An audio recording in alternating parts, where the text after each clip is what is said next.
Ladies and gentlemen of the Action Army, what is going on? And welcome to another episode of Answers for Athletes. Unfortunately, I'm feeling a little bit under the weather. The head coach of our high school basketball team has the flu, and I was around him, and he was coughing everywhere, and we were in the huddle, 1, 2, 3 Raiders, and now I tried my best not to get it. Tried to avoid him, wash my hands, this, that, and the other, but I'm not feeling the best. Hot, cold, chills. Long story short, I do not feel up to it to actually record Answers for Athletes videos, at least today, maybe tomorrow, I'm not sure. But what I want to do is still give you guys some value. So I'm going to add one of my clips from my podcast. These are going to be some of the better clips that I think can be valuable for you. And that way I can stay consistent by posting every single day on this Answers for Athletes channel. I'm not going to make this a thing. I'm going to stick to the answering questions and posting my journey back to a 43-inch vertical jump. But as of today, we're going to do a podcast clip. Enjoy. That brings me into my next question. True or false, we need to be in a calorie surplus to build muscle. So you hear this a lot. Can you build muscle in a calorie deficit? Okay. Yeah. So this is a fun one. So true, you need to be in a caloric surplus to build muscle. We're gonna completely. It actually kind of builds on what we were just talking about with the compartmentalization. There is this unspoken belief that at the end of every day, our body pulls out its little calculator and goes, today I burned this many calories and I consumed this many calories. So I'm at a deficit, which means I'm going to pull this much body fat, right? Like it's this exact 24-hour thing.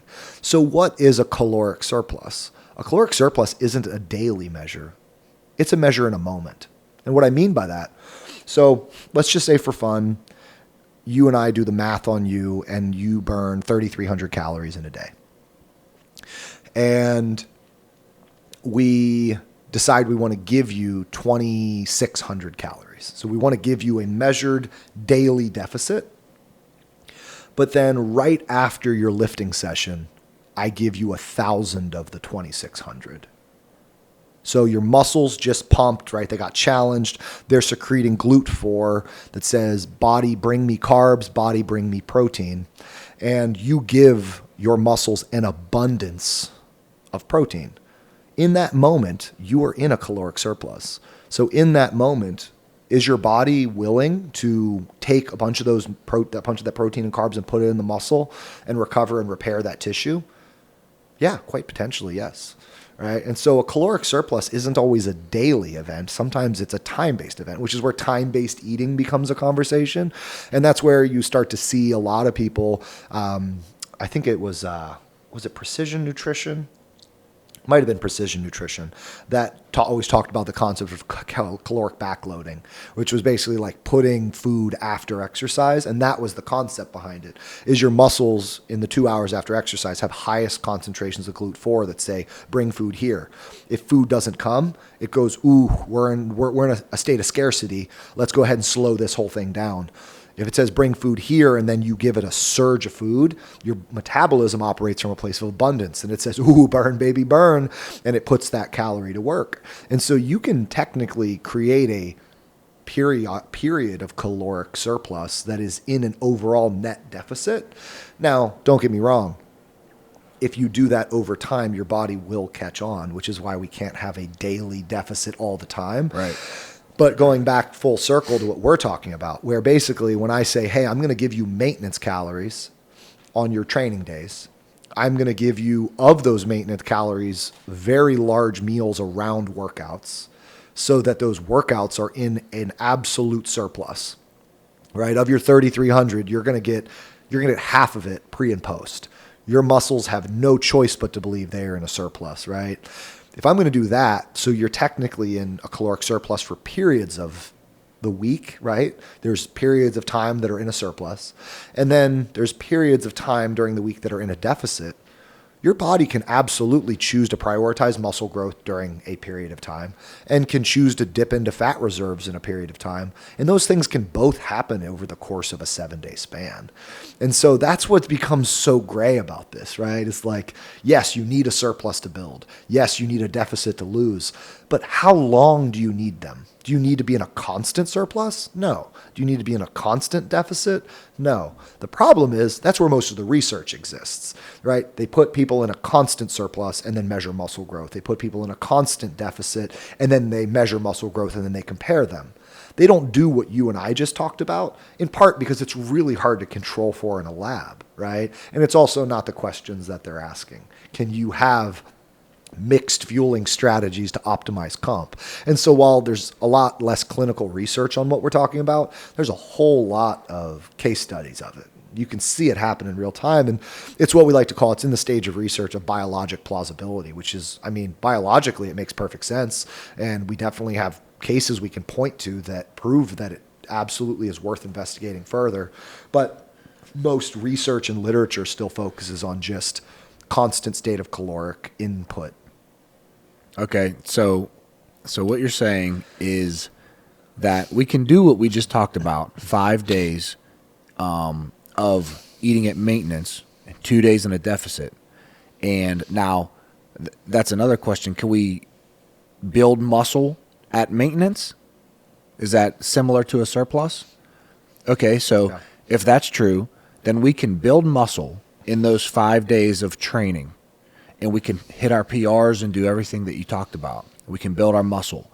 And then in those 2 days, we can be in a deficit and tap into fat stores. Exactly. And you can drop body fat. And so you can create a reality. This is honestly mind-blowing. Yeah, it's awesome. And there's a couple of things, because this goes back to, you start to realize that some of the claims, those blanket statements that are out there, they don't go into enough detail. So for example, when you are at a caloric maintenance, can you build new muscle tissue? So this is the comment. When people say build muscle, sometimes I don't think we really understand what we're talking about there. Muscle is basically a cluster of cells, right? Well, those cells, as I said earlier, are a blend of water, carbs, and protein for the most part. So if you're not at a caloric surplus, there's not going to be as much carb, as much water, which means those water balloons aren't as full. But building muscle is the process of creating more water balloons. And so that's called muscular hyperplasia. So it's when the muscle cell goes through mitosis and divides and basically makes a twin of itself or clone of itself. So can we, at a state of maintenance, encourage the muscles to divide and create more of themselves? Absolutely.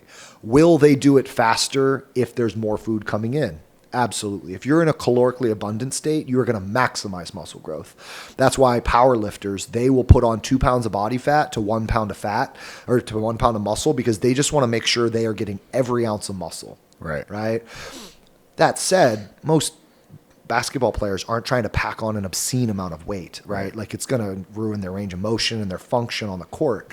You don't have a bunch of point guards trying to become centers. That's not the reality. So we got to recognize, like, there's a trade-off there. If they were a power lifter, I wouldn't be trying to keep them in this state of do both. They would just be build by every means necessary, constant abundance. But when you have a sport like this that mixes power and explosiveness with endurance and stamina, I'm cool with them getting drier, tighter, leaner, denser, stronger, right? Like I want the hybrid reality. And yes, we can definitely, in a state of caloric maintenance, still build muscle. And that's because we're not constantly in a state of maintenance. We have periods where we're actually in a surplus surrounding exercise. We have periods where we're in a deficit, which allows us to tap into fat stores.